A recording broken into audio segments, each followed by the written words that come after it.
पंचायती राज मंत्री है, संस्कृत मंत्री है, प्रौढ़ शिक्षा मंत्री है, लेकिन हमारे बड़े भाई की तरह हमारे बड़े भाई प्रिय विधायक पूरे प्रिय मंत्री अरविंद पांडे जी, और विधानसभा में लगातार मेरे साथ विधानसभा में भी और वैसे भी लगातार भाइयों की तरह साथ रहते हैं हमारे दौरान के, और जिनको हम सच में चैंपियन कहते हैं, ऐसे भाई महेश नेगी जी और यहाँ उपस्थित सभी हमारे। सर्वप्रथम मैं निवेदन कर रहा हूं अपने सीईओ सर से कि वे हमारे माननीय मंत्री जी को पुष्प गुच्छ भेंट कर उनका सम्मान करने की कृपा करें। सीईओ सर, आपकी सीट इधर है।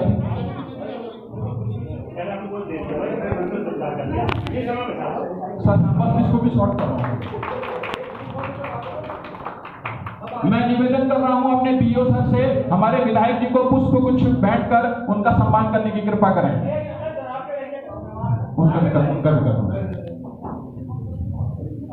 मैं निवेदन कर रहा हूं, शायद घोषणा मंत्री महोदय करेंगे, अटल आदर्श विद्यालय के रूप में इस विद्यालय का चयन किया गया है। इसके लिए पूरा विद्यालय परिवार आपका तहे दिल से आभार व्यक्त करता है।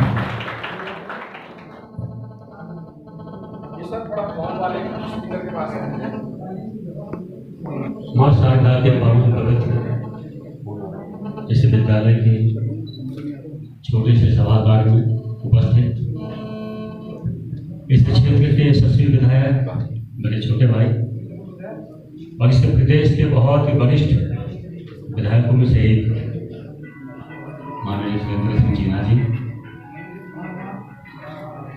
पड़ोस की विधानसभा के विधायक और चैंपियनों का चैंपियन, ठीक है भाई, हमारे छोटे भाई महेश नेगी जी, बहुत छोटी उम्र में यहाँ उसके दिमाग में नहीं चढ़नी चाहिए। इस भाव के साथ यहाँ का जीवन है खूब आगे बढ़े, मैं तो शुभकामना देता हूँ, लेकिन कभी सबसे बढ़कर नहीं आनी चाहिए। छोटा बन के बड़ा काम करना चाहिए। यहाँ उपस्थित भारतीय जनता पार्टी के सभी मंडल अध्यक्ष पदाधिकारी, हमारे वरिष्ठ भाजपा के कार्यकर्ता बंधु, क्योंकि आप लोगों की वजह से, देवतुल्य भारतीय जनता पार्टी के कार्यकर्ताओं की वजह से हम जैसे छोटे छोटे लोगों को मंत्री और विधायक बनने का मौका मिलता है। ऐसे देवतुल्य भारतीय जनता पार्टी के कार्यकर्ता बंधुओं बहनों, सभी विभागों में सम्मानित अधिकारी कर्मचारी बंधुओं, मेरे देवतुल्य शिक्षक बंधु बहनों, भाई साहब फोन बंद करो, सभी सम्मानित मीडिया भाइयों बहनों, मैं सबसे पहले आपको पावन पवित्र हमारे त्योहार की आप सबको बहुत बहुत शुभकामना देता हूँ, आपको बधाई देता हूँ। भगवान से प्रार्थना करता हूँ कि जैसा वृक्ष अपनी विशेषताओं के लिए जाना जाता है, जीवन दायिनी के रूप में जाना जाता है, ऐसे आपका व्यक्तित्व बने, खिला हुआ व्यक्तित्व हो। आपके पर्सनालिटी से एक संदेश है तो नई उम्र के बच्चों को मोटिवेट होने का मौका मिले। आप सब सीख गए ना, वो जिंदगी में आपको अपना ध्येय बनाएं, उनका संकल्प हो कि मैं जीवन में कुछ बनना चाहता हूं, तो ऐसा योग्य शिक्षक बनना चाहता हूं, ऐसा आपका व्यक्तित्व भगवान बनाए। मैं भगवान से प्रार्थना करता हूँ।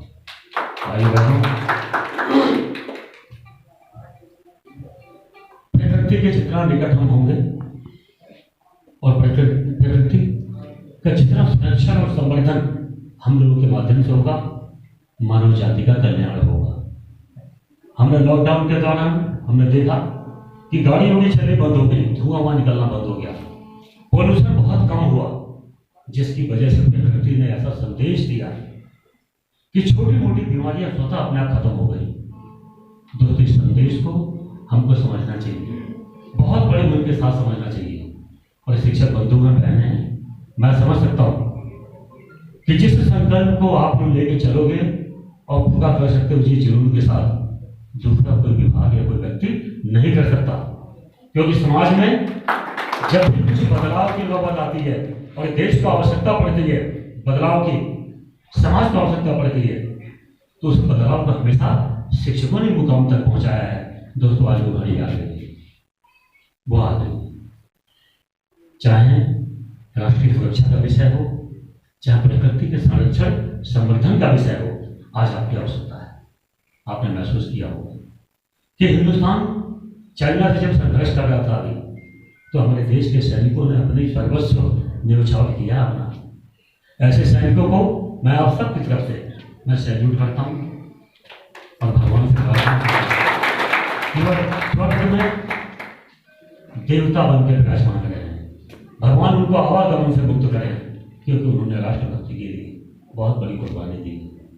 भगवान उनके बच्चों को, उनके माता पिता को, उनके परिवार को, विधवा हमारी बेटियां बहन जो हैं, उनको साहस दे, हिम्मत दे, ताकि इस दुख की घड़ी को वह बर्दाश्त कर सकें। और पूरा हिंदुस्तान नैतिकता के आधार पर हम सैनिक और सैनिकों के परिवार के साथ हम खड़े हैं।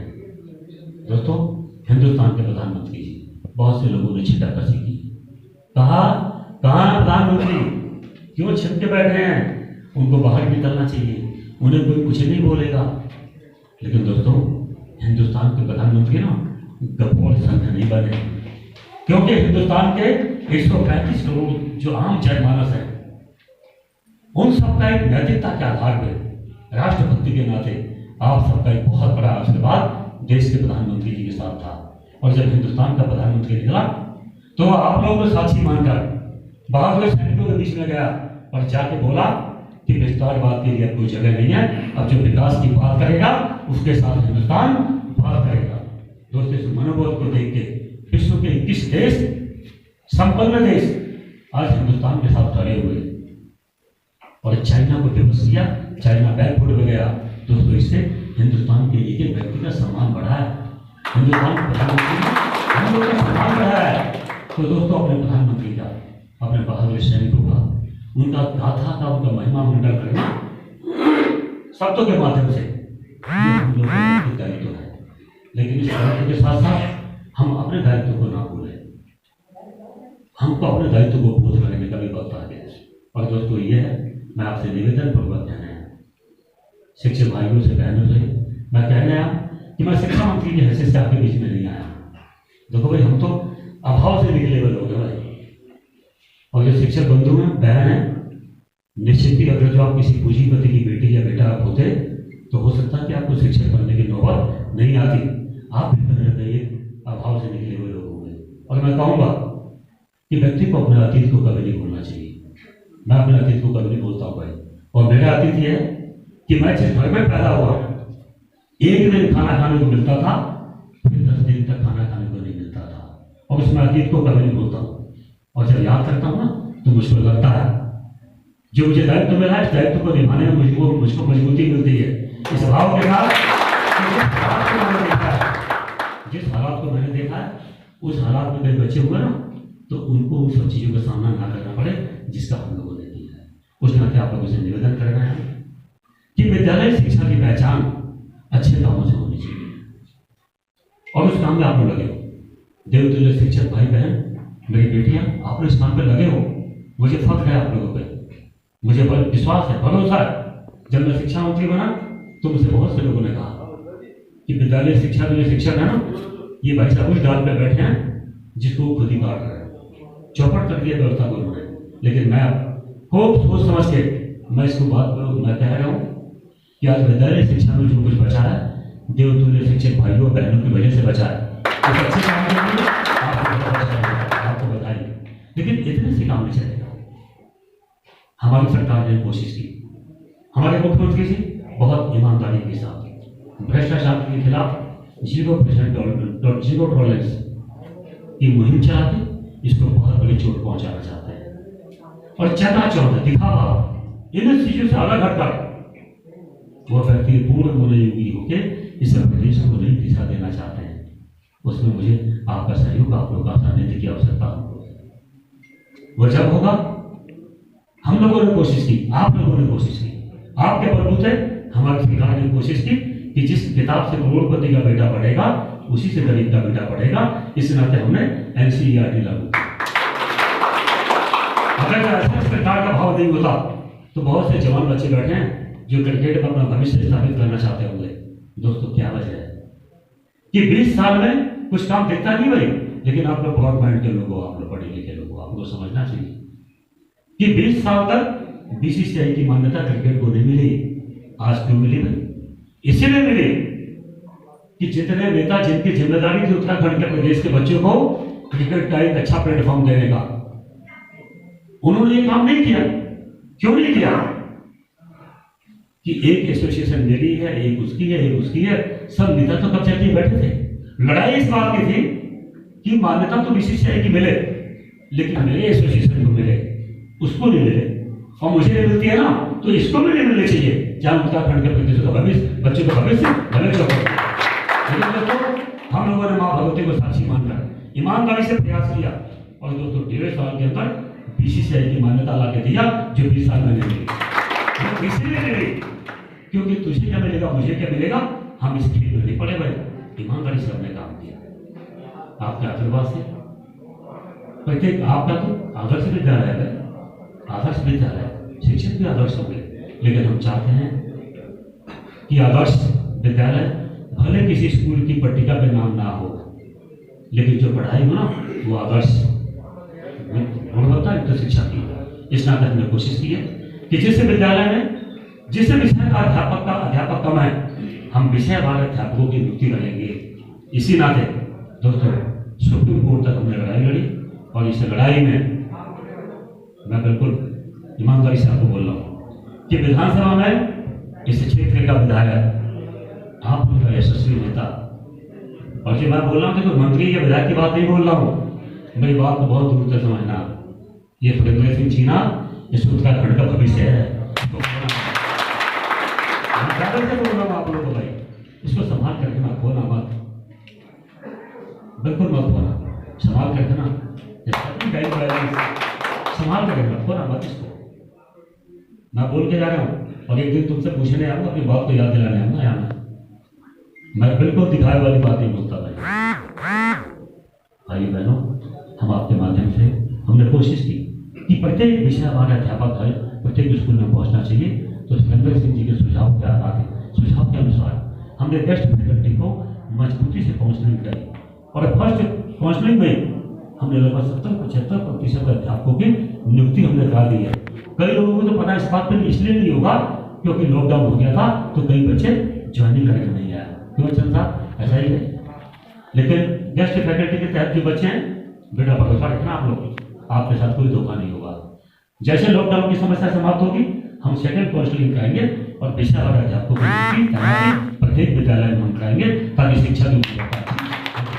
इसी कारण हमने कोशिश की, हमारे माननीय विधायक फुलेंद्र सिंह जी भाई, हमारे भाई महेश नेगी जी, आप सबके सुझाव से हम कोशिश कर रहे हैं कि प्रत्येक विकास खंड में 2-2 अटल उत्कृष्ट विद्यालय हम खोलना चाहते हैं, जो 100% इंग्लिश मीडियम होगा और कक्षा 1 से लेकर 12 तक होगा। ऐसा हमारा प्रयास है। और दोस्तों ये फर्स्ट फेज में 190 विद्यालय हमने लिया, लेकिन ऐसे विद्यालय और भी 1-2 होंगे तो बिल्कुल मायूस मत होना, क्योंकि सेकंड फेज, क्योंकि फर्स्ट फेज हमारा एक प्रयोग का है, लेकिन प्रयोग क्या, मुझको लगता है विद्यालय खोलने से पहले आप लोगों का एक बहुत बड़ा आशीर्वाद मुझको मिल रहा है। हमें ऐसा लगता है हम प्रयोग करके देखेंगे, सफल होगा तो आगे लगाएंगे और भी नहीं होगा तो नहीं लगाएंगे, लेकिन जैसा आप लोगों का आशीर्वाद मिल रहा है, सहयोग मिल रहा है, हमें ऐसा लगता है कि सरकार का यह प्रयास 100% लगभग सफल है। तो जैसे ही सफलता हो जाएगा, फर्स्ट फेज में हम कुछ काम कर लेंगे ना, तो सेकंड फेज में हम ज्यादा से ज्यादा विद्यालय लेंगे, ताकि आपके विकास खंड में 1-2 और भी विद्यालय 2-3 बचे होंगे सुरेंद्र जी, हम उसको भी ले लेंगे। जो आपका निर्देश होगा हम किसी विद्यालय को नहीं छोड़ेंगे। भाई बहनों, थोड़ा सा महंगा भाव है, आप लोगों से क्षमा चाहते हुए आप लोगों से निवेदन बात है कि आज की डेट में जो शिक्षक भाई बहन है, मैं जानता हूं कि विद्यालय शिक्षा पे किसी प्रकार का धब्बा नहीं लगने दोगे, आप उसको ऊंचाई पर ले जाओगे, अच्छे कामों को ऊंचाई पर ले जाओगे। आप लोगों से निवेदन है कि परीक्षा को पढ़कर जो अभियान हम लोगों ने चलाया है, भाई बहनों, यह अभियान हमसे पहले कई महापुरुषों ने चलाया और उन्होंने त्याग तपस्या किया। अभाव के दिनों में लोगों ने काम किया है, उनके पुरुषार्थ और जो उनका अभियान था, उसके आगे हमारा अभियान तो देखो भाई नाखून जैसा भी नहीं है, बहुत छोटा सा है, लेकिन काम बहुत बड़ा है। और ये काम बड़ा जब हो जाता है ना, कि जब हम आप दोनों मिलकर ना मैं हटा के हम के भाव के साथ जब प्रकृति के संवर्धन और संरक्षण के लिए काम करेंगे, तो मानव जाति को ऑक्सीजन देंगे, एक अच्छा माहौल देंगे, जो आने वाले टाइम के लिए एग्जाम्पल बनेगी। और ये हम आप इसकी वजह जो विद्यालय शिक्षा के बच्चे हैं ना, उनके जीवन में इसको आत्मसात करिए आप। बच्चे इसके अपने मन से जोड़े कि अब जिंदगी में मैं सब कुछ तो काम करूंगा, लेकिन जब भी कोई जन्मदिन होगा, माता पिता का जन्मदिन होगा, मेरी बहन की शादी होगी, तो उसको हमेशा के लिए यादगार बनाऊंगा। अब वो कैसे बनेगा? कोई ना कोई पौधा लगा के, कि जब बहन की शादी होगी ना, पौधा लगेगा, तो जब बहन अपने मायके में कभी लौट जाएगी तो बोलेगी ये पौधा मेरे भाई ने उस दिन लगाया था जिस दिन मेरी शादी हुई थी। तो कई पीढ़ियां याद करेंगी। इस तरह शिक्षक भाई बहनों से मैं बहुत बड़ा विश्वास लेके जा रहा हूँ भाई, झूठा तो नहीं है, सही है ना? मैं विश्वास लेके जा रहा हूँ कि हमारे शिक्षक भाई बहन इस मुहिम को बहुत आगे लेके जाएंगे। मैं आप लोग को बहुत बहुत धन्यवाद देता हूँ। जय हिंद।